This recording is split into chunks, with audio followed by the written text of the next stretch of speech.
Salut à tous, aujourd'hui dans cette vidéo, je vais vous présenter 5 excellentes raisons de ne pas recontacter ton ex, à te remémorer quand tu vas craquer. Tu te sens seul en ce moment et les souvenirs reviennent occuper tes pensées. Tu te surprends à avoir des bouffées de nostalgie de cet ex à qui tu ne croyais ne plus penser. Et si tu lui envoyais un petit message, juste histoire de tâter le terrain, sous couvert d'un coucou, ça va, bien innocent apparemment. Non, pose tout de suite ce téléphone. Tu ne dois pas surtout recontacter ton ex. Tu sais très bien que c'est une mauvaise idée et que tu vas le regretter. Mais là, tout de suite, ce n'est pas ton cerveau qui est aux commandes. Alors, voici une liste d'excellentes raisons de ne pas envoyer ce message qui te brûle les doigts. À relire quand tu sens que tu vas craquer. Alors, première raison, ta fierté. Aux couples qui s'aiment et qui n'arrivent pas à surmonter leurs conflits, je suis la première à dire qu'il n'y a pas de place pour la fierté en amour. Surtout quand celle-ci t'empêche de faire le premier pas vers l'autre pour se réconcilier. Or, tu es dans un cas totalement différent. Tu n'es pas en couple et il n'y a plus d'amour jusqu'à preuve du contraire. Tu crois peut-être éprouver un retour des sentiments, mais garde à l'esprit qu'il est difficile de faire la part des choses entre le sentiment de solitude et le vrai attachement. Dans le cas où tu te trouves face à un ex, la fierté a toute sa place parce qu'elle peut être un garde-fou efficace pour t'empêcher de faire ce que tu regretteras. Des deux choses, l'une, soit tu as quitté ton ex et revenir vers lui serait admettre que tu t'es trompé et que tu t'es trompé. Il pourra s'en vanter et il aura raison.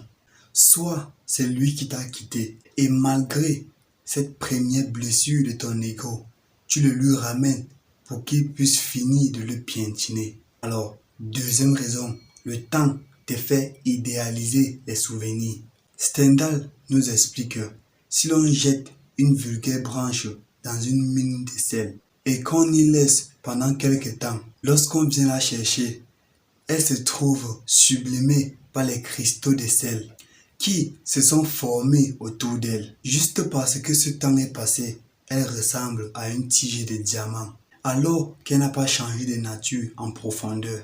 Il appelle ce processus la cristallisation et il illustre bien ce qui se passe en amour lorsque tu remplaces cette branche morte par ton ex. Lui aussi, juste parce que le temps a passé, te semble plus beau. Votre histoire s'est idéalisée car on oublie les mauvais souvenirs et on sublime les petites choses qui, avec le recul, nous paraissent plus belles qu'elles n'étaient. Troisième raison, est-ce l'amour ou l'ego qui te donne envie de le reconquérir? Deux raisons principales peuvent te pousser à ranimer la flamme d'une histoire terminée. L'amour ou l'ego. L'ego prend souvent le masque de l'amour et il n'est pas souvent si facile de le distinguer. Essaye de te demander si dans les sentiments qui te poussent vers ton ex, il n'y a pas une part de besoin de réparer ton narcissisme blessé par la rupture. Ce besoin est très compréhensible. Il n'y a pas à en avoir honte. Mais cette motivation va te pousser à faire une bêtise qui, loin de regonfler ton ego, va te pousser à briser ta fierté. Quatrième raison, tu n'as pas besoin de lui pour écrire la fin de l'histoire. On se dit souvent qu'on a besoin de voir pour une dernière fois une personne, pour avoir des explications qui nous manquent sur une rupture. On peut aussi avoir envie de se remettre avec elle, juste pour avoir la satisfaction de pouvoir décider nous-mêmes quand cela va s'arrêter. Certes, tu as besoin d'écrire le dernier chapitre de votre histoire pour en refermer le livre et te sentir en paix. Mais pour ce faire, tu n'as pas besoin de son aide. Trouve la conclusion de votre parcours tout seul. Décide toi-même de la leçon que tu veux en tirer et poursuis ton chemin. Cinquième raison, le passé n'existe plus. laisse-la partir ou laisse-le partir. Le passé n'existe pas ailleurs que dans nos souvenirs.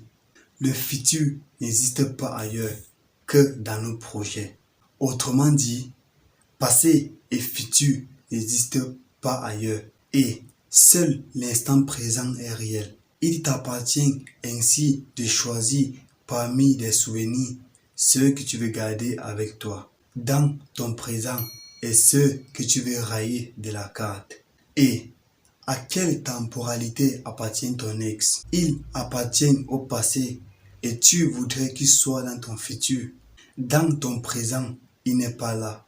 Laisse le passé s'éloigner et laisse la place dans le futur à quelqu'un qui ne t'a jamais fait mal. J'espère que vous avez aimé les 5 raisons pour ne plus jamais recontacter votre ex. J'espère que cette vidéo vous aidera à prendre vos distances, car le fait de recontacter votre ex, ça peut vous lancer dans une dépression. Alors, j'espère que la vidéo vous a plu. N'hésitez pas de vous abonner. Et si ce que je fais vous plaît, n'hésitez pas de me laisser un pouce bleu. Ça m'aiderait beaucoup pour la prochaine vidéo. Merci, c'était Ronish Franck.